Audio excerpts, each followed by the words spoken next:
Παιδιά, σήμερα όπως έψαχνα τα accounts μου, γιατί έχω κάπου εκεί στα 10 κάτι accounts, τα 7 είναι μυστικά, δεν ξέρω τι brainrots, όλα είχαν κάτι νούμπικα και ένα account είχε αυτά εδώ τα καλά.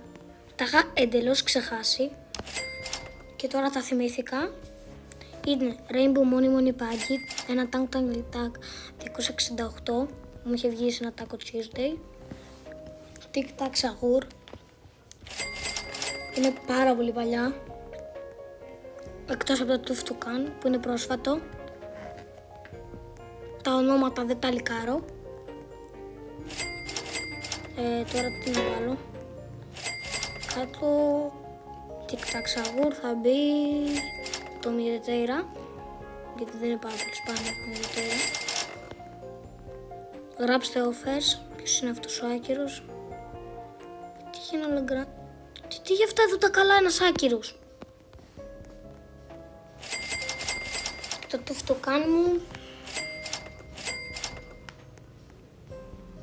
Αυτός εδώ μπιφτέκι ήταν ένας που είχε μπει και μου έδωσε για index ένα, πώς το λένε, κάτσε τώρα, θυμηθώ. Άρε, μπερδεύτηκα, ένα Rainbow Tank Tank. Tank Tank, συγγνώμη, όχι. Όχι, θα το αφήσω κάτω, δεν πειράζει. Γράψτε offers.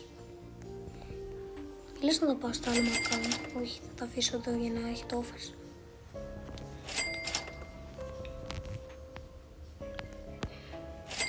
Έλα ρε, θέλω την ώρα μου γράφει, Όντως! Το giveaway το πήρε ένας, ξέχασα να βγάλω βίντεο. Το Lagrante μου το πήρε ένας.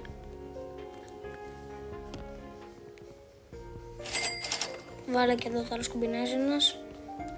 Τέλος πάντων, ποιος είναι αυτός ο Παναγιώτης Γκουλού με τίποτα, εντάξει, κάτω μπλοκ. Τέλος πάντων, αυτά ήτανε